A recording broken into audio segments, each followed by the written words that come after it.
ആശികേട്ട, രക്ഷാപ്രവർത്തന case വലിയ വിവാദമായിരുന്നു നവകേരള സദസ്സുമായി ബന്ധപ്പെട്ട്.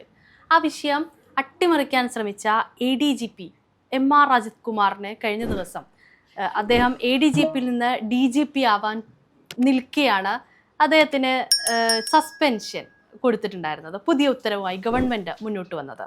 ഇപ്പോൾ ഈ തൊപ്പി തെറിച്ച അജിത് കുമാറിനെ നേരിടാൻ ആഫ്രിക്കയിൽ നിന്നും PV അൻവർ വരുന്നു എന്നുള്ളതാണ്. അതുപോലെ പുതിയ അന്വേഷണം ഒക്കെ നടത്തുന്നത് ADGP P വിജയന്റെ നേതൃത്വത്തിലാണ്. അപ്പോൾ കടുത്ത നടപടി തന്നെ ഈ ADGP ആയിരുന്ന MR അജിത് കുമാറിന് നേരിടേണ്ടി വരും എന്ന് തോന്നുന്നു അല്ലേ? അതായത് തലയിൽ തൊപ്പിയും കയ്യിൽ ലാത്തി ഇല്ലാത്ത സമയത്ത് പോലീസുകാരനൊരു പുല്ല് വിലയാണെന്നുള്ള ഒരു പൊതുവെ ഒരു നാട്ടു സംസാരമുണ്ട്. അതാണ് ഇനിയിപ്പോൾ വരും ദിവസങ്ങളിൽ നമുക്ക് കാണാൻ കഴിയുന്നത്. കാരണം കഴിഞ്ഞ സർക്കാരിൻ്റെ കാലത്ത് സർക്കാരിൻ്റെ ഭാഗമായിരുന്ന MLA ആയിരുന്ന PV അൻവർ, ഈ അൻവർ ഏറ്റവും കൂടുതൽ ആരോപണം ഉയർത്തിയ ഒരു ഉന്നത പോലീസ് ഉദ്യോഗസ്ഥനായിരുന്നു MR അജിത് കുമാർ. ഈ MR അജിത് കുമാർ ഈ നിരന്തരമായി പരാതി ഉന്നയിച്ച് പിണറായി വിജയനുമായി തെറ്റി അവസാനം ഈ ഒരു നിയമസഭയിൽ നിന്ന് രാജിവെച്ച് പോകേണ്ട ഒരു സിറ്റുവേഷൻ വരെ വന്നിട്ടുണ്ട്. ഈ ഒരു തൻ്റെ നിയമസഭയിലെ ഒരു അല്ലെങ്കിൽ തൻ്റെ മന്ത്രിസഭയിൽ ഉണ്ടായിരുന്ന അല്ലെങ്കിൽ ആ ഭാഗമായിരുന്ന MLA പോലും അവഗണിച്ചാണ് ഈ കഴിഞ്ഞ സർക്കാർ അജിത് കുമാറിനെ പ്രൊട്ടക്റ്റ് ചെയ്ത് പോകുന്നത്. അപ്പോൾ എന്തുമാത്രം ഒരു രീതിയിലുള്ള സേവനങ്ങളോ അല്ലെങ്കിൽ ഉദ്ദിഷ്ട കാര്യങ്ങളോ എല്ലാം ചെയ്ത് കൊടുത്തിട്ടുണ്ട് എന്ന് നമുക്ക് ഊഹിക്കാവുന്നതിലും അപ്പുറമാണ്. അപ്പോൾ നിലവിൽ ഇന്ത്യയിൽ ഇല്ലാത്ത PV അൻവർ ഈ ഒരു വാർത്ത കേട്ട് പൂർണ്ണമായും സന്തുഷ്ടവാനാണ്. ഇനി അടുത്ത ദിവസങ്ങളിൽ ഇന്ത്യയിലേക്ക് എത്തുന്ന PV അൻവർ ഉടനെ തന്നെ ഒരു പത്രസമ്മേളനം എല്ലാ മാധ്യമങ്ങളെയും നേരിട്ട് കണ്ട് അജിത് കുമാറിനെതിരെയുള്ള തൻ്റെ ആരോപണങ്ങളിൽ ഉറച്ചു നിൽക്കുകയും കൂടാതെ ഇതിലും അതായത് ഈ ഒരു രക്ഷാപ്രവർത്തന കേസിൽ പുറത്തു വന്ന തെളിവുകളുണ്ടല്ലോ, അതിലും ഗുരുതരമായ തെളിവുകൾ വിവിധ ഈ കേസുകളുമായി ബന്ധപ്പെട്ട് മാധ്യമങ്ങളിലേക്ക് എത്തിക്കുകയും ചെയ്യും. അപ്പോൾ കുറച്ച് ദിവസങ്ങളിലേക്ക് ഈ ഒരു അജിത് കുമാറിന് ഉറക്കം കെടുന്ന രാത്രികളായിരിക്കും. കൂടാതെ അജിത് കുമാർ നോവിച്ച് വിട്ട മറ്റൊരു വ്യക്തിയുണ്ട്. അത് നമ്മുടെ പോലീസ് സേനയിൽ നിന്ന് ഇപ്പോൾ ആ പോലീസ് സേനയിലേക്ക് ക്രമസമാധാന ADGP ആയി വന്നിരിക്കുന്ന P വിജയൻ. അദ്ദേഹത്തിന് തൻ്റെ ഈ ഒരു പ്രൊഫഷണൽ ഈഗോയുടെ പേരിൽ അദ്ദേഹത്തെ ഉപദ്രവിച്ചതിൽ ഏറ്റവും മുന്നിൽ നിൽക്കുന്ന ഒരു വ്യക്തിയാണ് അജിത് കുമാർ.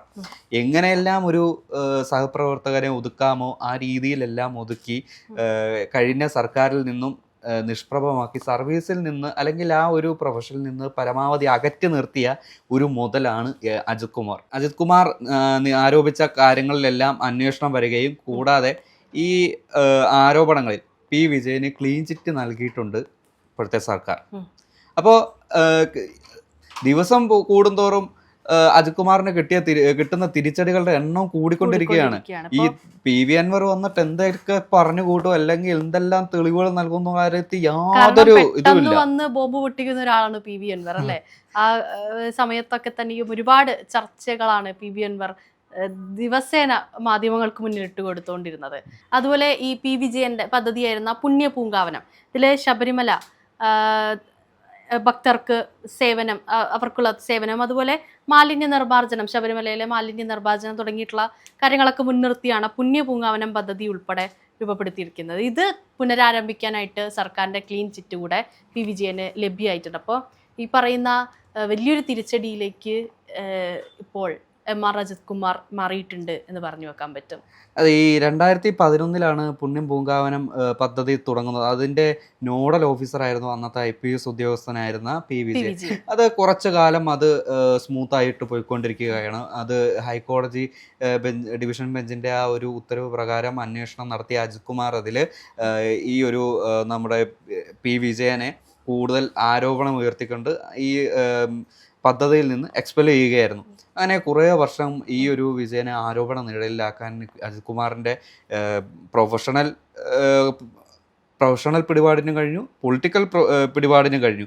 അത്രയേറെ പ്രിവിലേജുള്ള, അതായത് രണ്ട് മേഖലകളിലും അത്രയേറെ പ്രിവിലേജുകൾ ഉണ്ടായിരുന്ന ഒരു ഉന്നത പോലീസ് ഉദ്യോഗസ്ഥനായിരുന്നു അജിത് കുമാർ. അതുമാത്രമല്ല, ഇപ്പോൾ തൃശ്ശൂർ പൂരം കലക്കലുമായിട്ട് ബന്ധപ്പെട്ട് LDFിലെ സഖ്യകക്ഷിയായ CPIയുടെ രണ്ട് മുതിർന്ന നേതാക്കളെ, അതായത് സുനിൽകുമാറിനെയും കൂടാതെ ബിനോയ് വിശ്വത്തെയും ഇവരെല്ലാം പൂർണ്ണമായി അവഗണിച്ച് അജിത് കുമാറിന് ക്ലീൻ ചിറ്റ് നൽകിയ ഒരു സർക്കാരായിരുന്നു കഴിഞ്ഞ സർക്കാർ. അപ്പോൾ കഴിഞ്ഞ സർക്കാരിന് വേണ്ടി എന്തെല്ലാം ചെയ്തു കൊടുത്തതിൻ്റെ അല്ലെങ്കിൽ എന്തെല്ലാം ഈ ക്രമവിരുദ്ധമായിട്ടുള്ള കാര്യങ്ങളെല്ലാം ചട്ടവിരുദ്ധമായ കാര്യങ്ങളെല്ലാം ചെയ്തു കൊടുത്തു, അല്ലെങ്കിൽ അതിൻ്റെ ബോണസ് എല്ലാം കൈപ്പറ്റി ഒരു സുഖിച്ച് വരുന്നതിൻ്റെ ഇടയ്ക്കാണ് ഇതുപോലൊരു ഇടുത്തി പോലൊരു ഇലക്ഷൻ വരുന്നതും, അല്ലെങ്കിൽ ഈ ഒരു ഇലക്ഷനിലൂടെ ഭരണം മാറി അതെ UDF അടക്കം എല്ലാവരും വരുന്നതും, തുടരെയായിട്ട് ഓരോ കേസുകൾ റീഇൻവെസ്റ്റിഗേഷൻ ചെയ്യുന്നതിന്റെ കൂട്ടത്തിൽ ഈ നവകേരള മർദ്ദന കേസും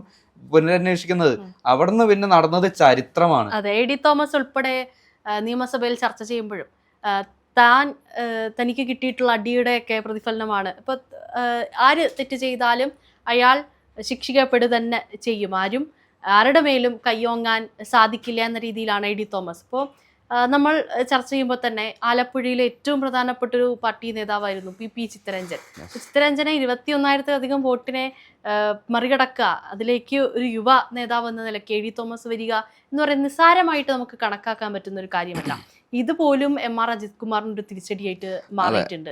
നവകേരള എഫക്റ്റിന്റെ കൂടെ അജിത് കുമാറിന്റെ എഫക്റ്റ് എന്ന് വേണമെങ്കിൽ പറയാം. അവിടെ ശരിക്കും പറഞ്ഞാൽ ഈ അജിത് കുമാറിന് AD തോമസ് നന്ദി പറയണം. കാരണം ഇത്രയേറെ വലിയ വിഷയങ്ങൾ പെരുപ്പിച്ച് കാട്ടി CPM എന്നുള്ള ഒരു പാർട്ടിയെ മുഴുവനായി പ്രതിക്കൂട്ടിൽ നിർത്താനുള്ളൊരു സാഹചര്യം ഒരുക്കിയ ഒരു ഉന്നത പോലീസ് ഉദ്യോഗസ്ഥനാണ്. അപ്പോൾ AD തോമസ് എന്തുകൊണ്ടും ഈ ഒരു അജിത് കുമാറിനോട് എന്തുകൊണ്ട് നന്ദി പറയേണ്ട ഒരു സാഹചര്യമുണ്ട്. എന്നിരുന്നാലും AD തോമസ് ഉൾപ്പെടെയുള്ള വ്യക്തികൾക്കും അതുപോലെ സാധാരണ IPS തലപ്പത്തുള്ള ഉദ്യോഗസ്ഥർക്കും ഇടയിലൊക്കെ തന്നെയും ADGP MR അജിത് കുമാറിനെ കുറിച്ച് അഭിപ്രായ ഭിന്നത നിലനിൽക്കുന്നുണ്ടായിരുന്നു എന്നുള്ളതാണ് വാസ്തവം. അപ്പം അതിൽ നിന്നൊക്കെ വ്യത്യസ്തമായി ഇനി പുതിയ ഒരു ചുമതലയിലേക്ക് P വിജയനൊക്കെ കടന്നു ചെല്ലുമ്പോൾ അവരുടെ പോലീസ് ഉദ്യോഗസ്ഥർക്കിടയിൽ തന്നെ ഒരു വലിയ മാറ്റം വരാനൊക്കെ ഒരു സാധ്യതയുണ്ട്. അവർക്ക് തന്നെ ഒരു ആശ്വാസം ഉണ്ടാവാനുള്ള ഒരു സാധ്യതയൊക്കെ ഉണ്ട്. എന്തായാലും രമേശ് ചെന്നിത്തല ആഭ്യന്തരമന്ത്രിയായിരിക്കെ ഇനി പിന്നെയും എന്തെങ്കിലും കാര്യങ്ങളിൽ പിടിവീഴുമോ, MR അജിത് കുമാറിന് ഇനിയും തിരിച്ചടി നേടുമോ എന്നുള്ളതാണ് ഇനി നമ്മൾ ചർച്ച ചെയ്യേണ്ട ഏറ്റവും വലിയ വിഷയം. ഇനി എന്തൊക്കെ കാര്യങ്ങളായിരിക്കും? കാരണം കഴിഞ്ഞ സർക്കാർ ഉൾപ്പെടെ ഏറ്റവും വിശ്വസ്തനായി കൊണ്ട് നടന്ന ഒരു വ്യക്തിയാണ് ADGP MR അജിത് കുമാർ. അതിൽ ഏറ്റവും കൂടുതൽ അദ്ദേഹത്തിന് തിരിച്ചടിയായത് പെട്ടെന്ന് DGP ആവേണ്ട ഒരാളാണ്. ആ DGP പദവിയിൽ നിന്ന് വേണ്ട എന്ന് വെക്കാൻ വേണ്ടിയിട്ട് തന്നെ ഉടനെ സസ്പെൻഡ് ചെയ്തുകൊണ്ട് ഏറ്റവും വലിയ തിരിച്ചടി അപ്പോൾ തന്നെ കിട്ടിയിട്ടുണ്ട്. കരിയറിലെ അല്ലെങ്കിൽ പ്രൊഫഷണൽ തിരിച്ചടി തന്നെ ലഭിച്ചിട്ടുണ്ട്. അത് മാത്രമല്ല, ഇപ്പോൾ ഈ DGPക്ക് വിശദീകരണം നൽകണം എന്ന് പറഞ്ഞുകൊണ്ട് എത്ര ദിവസത്തോളം ഈ കേസിന്റെ റിപ്പോർട്ട് ആഭ്യന്തര സെക്രട്ടറിക്ക് നൽകാൻ ഇത് വൈകുമോ അത്രത്തോളം ലാഗ് ചെയ്യാൻ ഈ ഒരു അജിത് കുമാറിന് സാധിച്ചു എന്നുള്ളതാണ്. അതുമാത്രമല്ല, തൻ്റെ ഈ ഒരു കീഴുദ്യോഗസ്ഥർക്ക് കൊടുത്ത പ്രഷറും കാര്യങ്ങളും കൊണ്ട് ഈ ഒരു ഉദ്യോഗസ്ഥർക്ക് അത്രയേറെ മാനസിക ബുദ്ധിമുട്ട് ഉണ്ടാവുകയും ചെയ്തു. പക്ഷേ അവിടെ അന്വേഷണ ഉദ്യോഗസ്ഥരുടെ മുന്നിൽ അല്ലെങ്കിൽ ഈ ഒരു DGPക്ക് മുന്നിലെല്ലാം ഈ അന്വേഷണ ഉദ്യോഗസ്ഥരെ അല്ലെങ്കിൽ കീഴുദ്യോഗസ്ഥരെ ഒഴിവാക്കി കൈ കഴുകുന്ന ഒരു സമീപനമായിരുന്നു. അപ്പോൾ എന്തുകൊണ്ടും പോലീസ് സേനയിലും അല്ലെങ്കിൽ പൊതുജനങ്ങൾക്കിടയിൽ അല്ലെങ്കിൽ പൊളിറ്റീഷ്യൻസ് ഇടയിൽ ഇപ്പോൾ ഏറ്റവും വലിയ കണ്ണിലെ കരട് ഇനി ഉടനെ കീറാൻ പോകുന്നത് ഏത് വകയിലുള്ള ആരായിരിക്കും ഉടനെ ഈ അജിത് കുമാറിന്റെ ചീട്ട് കീറുന്നതെന്നാണ് വരുന്ന ദിവസം കാണേണ്ടത്.